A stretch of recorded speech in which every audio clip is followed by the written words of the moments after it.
Okay, colleagues, I'd like to call this meeting of Corporate Services Committee to order, and I'll just first read a statement that the City of London is committed to making every effort to provide alternate formats and communication supports for council, standing, or advisory committee meetings and information upon request. To make a request for any city service, please contact accessibility@london.ca or 519-661-2489, extension 2425. Just look to see if there's any disclosures of pecuniary interest. Seeing none, let's move on to the consent items. Are there any items in the consent agenda that colleagues would like pulled? Councillor Van Holst. 2.3, Mr. Chair. Anything else? Okay, let's have a motion then for all of them except for 2.3. I think it's moved by Councillor Morgan. Got a seconder for that? Councillor Van Holst. I'm going to get Councillor Morgan first on 2.5, I think it is. Is that right? Yes, the City of London's credit rating. I'm just trying to be consistent because I say the same thing every year.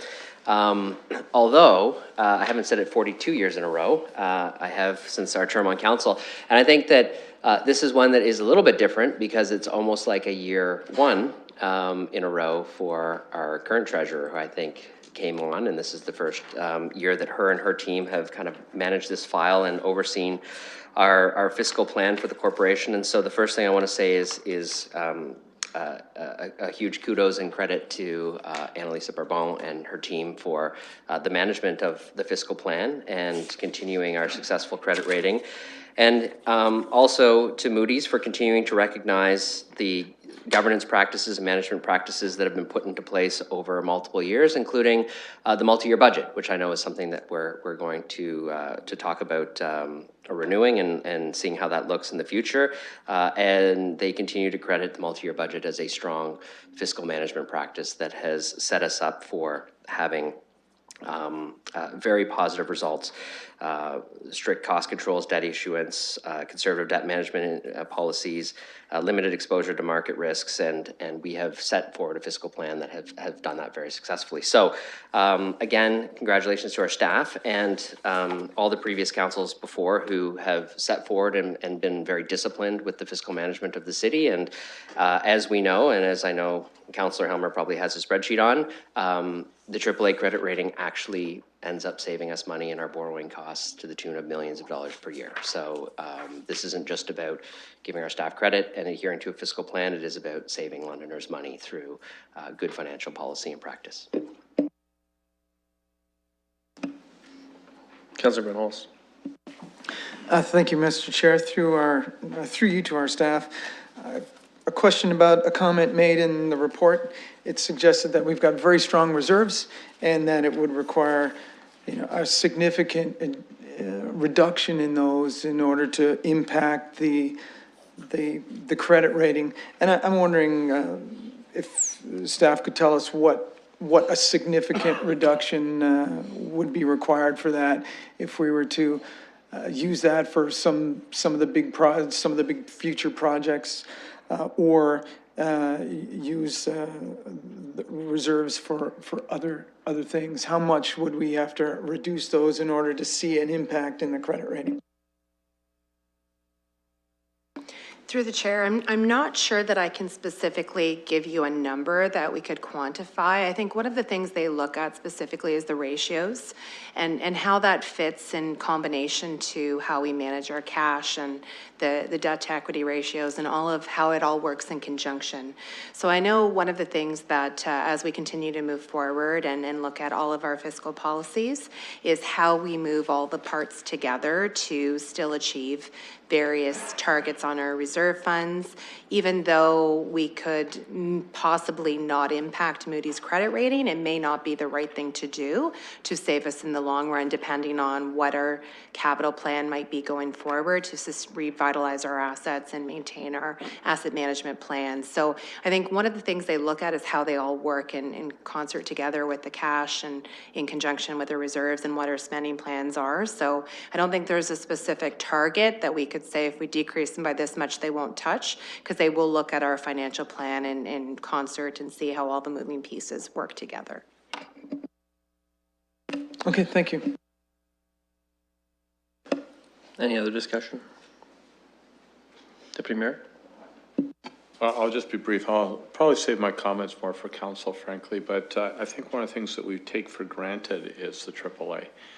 There's a lot of municipalities that don't have that kind of credit rating and aren't on that type of firm foundation. I do note, and I appreciate some of the note in terms of even some of the challenges, and it clearly states that built into the BRT budget is that there's a 25% contingency built into the budget to ensure that we continue to maintain and prudently manage large infrastructure projects like that. So I think that's very, very prudent, and it also gives some suggestions in terms of how to ensure that we keep that AAA until it's been here for 50 years. Wouldn't be against it being longer than 50 years.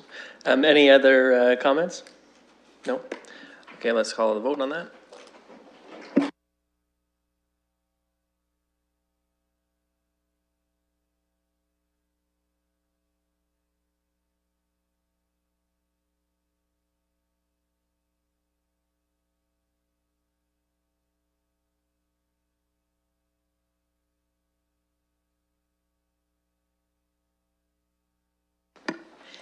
Closing the vote, the motion carries 5-0.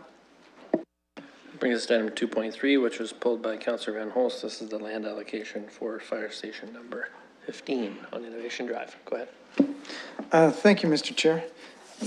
I think in this decision, we're looking for a place to put a fire station, and this is a location that's accessible. But I would like to have seen a little more information on this piece. It seems that the fire station we've got at just near Pond Mills, or I guess that's Devron, is very close. It's very close to the location we're going, and certainly a very easy ride. I think there's a little too much. There might be a little too much overlap between some of the other stations. I'm sorry, I didn't bring my list of the stations there. I could tell you the numbers, but between so it seems to me I would like to see what distance they can travel in the allotted amount of time, or the recommended amount of time in order to pick one. It seems to me that something south of the 401 might be a better location, but as it stands, I don't think there's enough information for me to say, yes, this is a good location. So I would prefer to see that if I were to try to make this decision. Any other discussion? Councillor Zabin. Thank you, Mr. Chair. Maybe I'll just follow up firstly on Councillor Van Holst and actually ask the question if staff could provide some follow-up on why this site was chosen as the preferred location. I'll start through the chair. The first criteria is first off, I should indicate that this station has been in our fire master plan and on our capital plan for some time. It's to address largely the population growth occurring in the southeast part of the city. You may recall that over the last 2 budget amendments, we've moved it out to be able to marry with where we're seeing the population growth. One of the main considerations that comes into play when we look at locating a station is to be able to, it isn't the distance, it's the time, is to be able to have a response time within a 4+ minute time frame. So this is really about trying to respond to anticipated population growth coupled with addressing that timeline that we need to be able to respond within.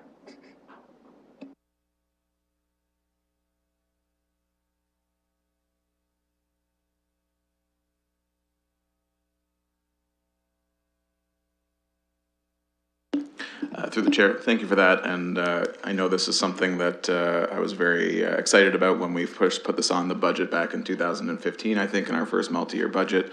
As I think as the staff said, we pushed this out a little bit so we could find the best location for it. I think if anybody has driven down Commissioners Road East in the last year or two, and if you're on planning committee, you've seen an explosion of approvals that are in that area. Not only is Summerside intensifying at a great rate right now, we also have Victoria on the Thames, which is growing at a fast rate, as well as two other subdivisions just down the road that are expanding quite rapidly. So I think there's actually quite a good rationale for having this site located here, as well as having a site that's located right in the heart of some of our industrial facilities, just as I think just in case to have something in that area, I think makes a lot of sense. Covers off two residential and industrial areas, which can have a great impact. So I think this is a good site, and I'm glad to see us taking a real first concrete step here and moving ahead with the site. So then I guess my question would be, I've got the map up here for fire station number 5, I'd be interested to know what's the 4-minute distance, what's the 4-minute travel time to the east at that point, because it seems like that is located pretty well to service the Summerside district, and that and fire station number 10, which is just along Veterans Memorial Parkway, could probably get a good portion of that industrial area within that time frame as well, and perhaps the staff could comment on the Thames Center Fire Station, and would that one be responding to the similar locations? So. Through the chair, I wasn't aware that the councillor would be interested in this level of detail in terms of timing and distance between stations. I'd be prepared to come back with that information. I would just note, though, that Thames Centre is outside of our jurisdiction, and they don't respond to situations within the boundaries of the City of London. That's wholly our responsibility. Again, we're trying to, the purpose of this station is to deal with the growth that is projected and that we're anticipating seeing in that part of the city. The search for land has taken some time, and we believe that this is a good location to be able to respond to the anticipated growth and meet our obligations around response times. Yes, thank you very much, and through the chair to our staff, if you were able to provide me with the 4-minute circle, or it may not actually be a circle, but the 4-minute distance is there, I would be confident in the decision. Although I'm not doubting you. I would just like to see that piece of information, and I'd be comfortable supporting it. Councillor Morgan. Yes, on this, I will say I'm supportive of the recommendation our staff have brought forward, and I appreciate my colleagues' questions, because I had similar questions about the Hyde Park Station when there were fires in the areas, and I remember sitting down with our fire staff and talking about deployment times and response times, how it works when that station is backfilling another station and there's still coverage. And so I understand through those discussions it is a complicated process, one that cannot be determined simply by asking for response times at a meeting. And I think that if the councillor has a chance to sit down with our staff and go over a number of these, I know that I took great reassurance from the time that I had to spend with our fire staff up in my corner of the city, which is, again, another part that has a fire station on the periphery that services the area in a slightly different way because of the backfilling function for other stations due to training. I think that would be very helpful and maybe give the councillor some confidence. And so hopefully there's some time between now and council, but I think moving this forward is probably appropriate at this time, and we can certainly readdress it at council if necessary. Any further discussion? Okay. Seconder, Councillor Zafman. Let's open that up.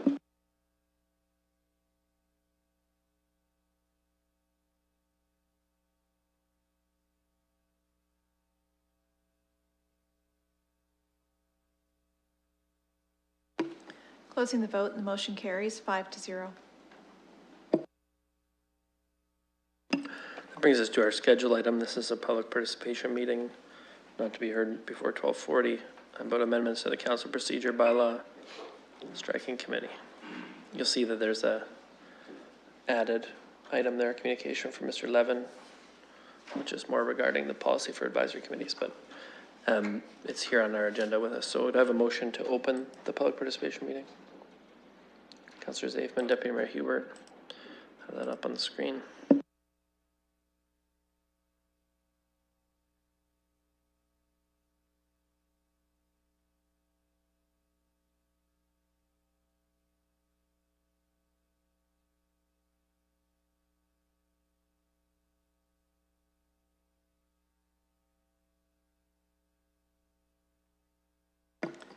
Closing the vote, the motion carries 5-0. Okay, I'll just look to see if there's any members of the public who want to weigh in on the amendments to the council procedure bylaw for the striking committee. I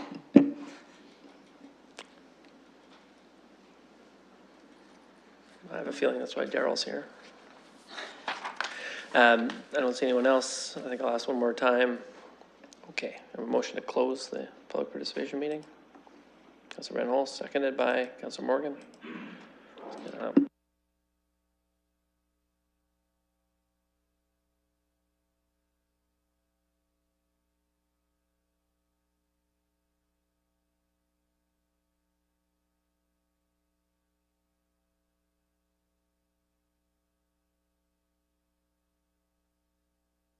We're just voting.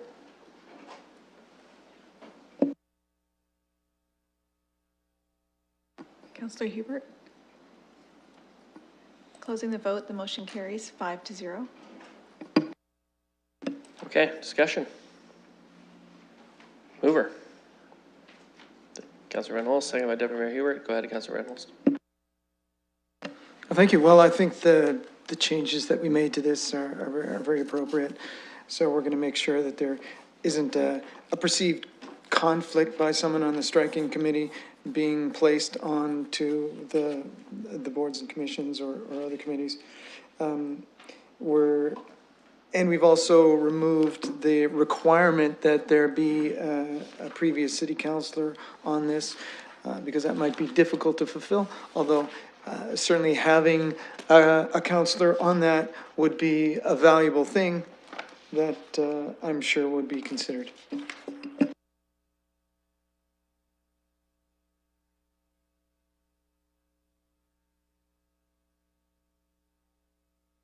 Any other discussion? Deputy Mayor Hubert. So I'm trying to, we have a letter from Sandy Levin here, and I'm trying to, through you, Mr. Chair, to the clerk, understand what Mr. Levin's trying to get at and how we can, you know, what's the problem he's trying to solve, and is that a solution for it? If I could be so bold and blunt.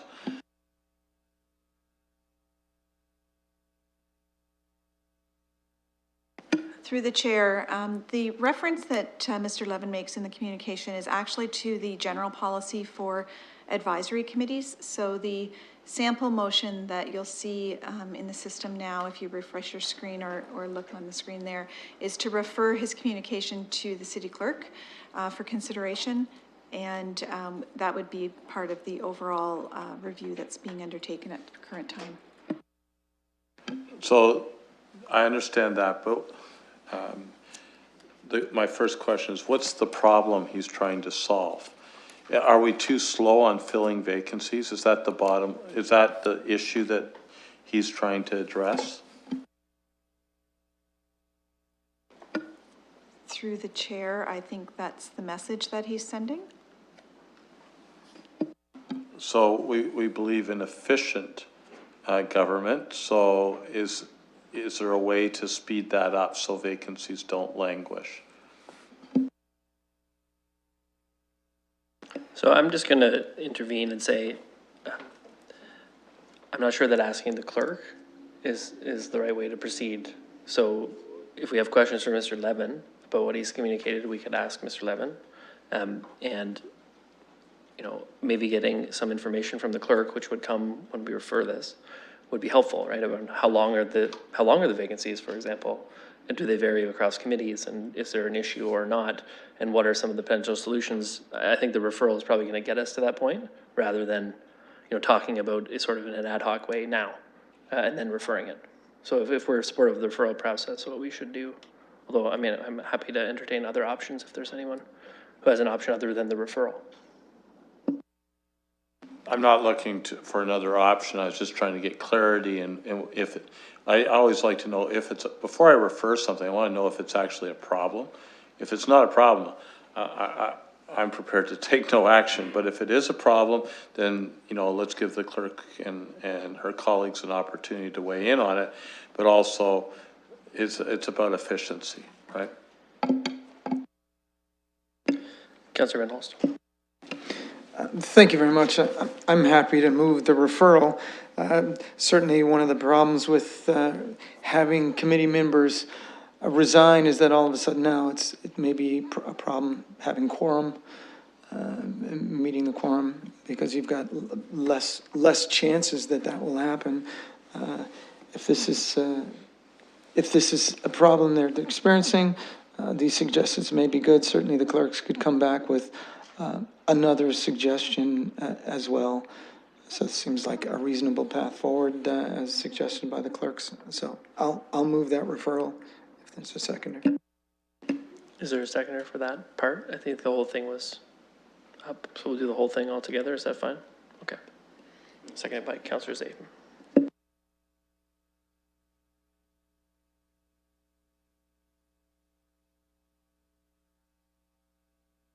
Any further discussion?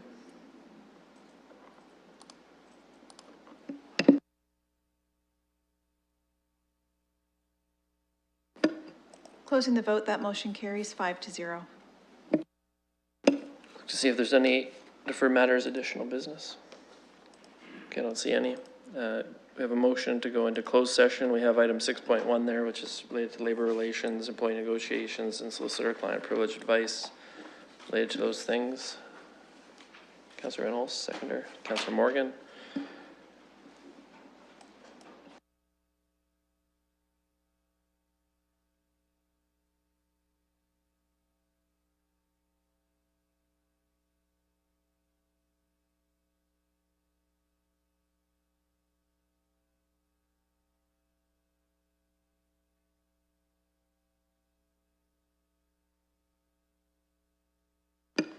Closing the vote, and that motion carries 5-0.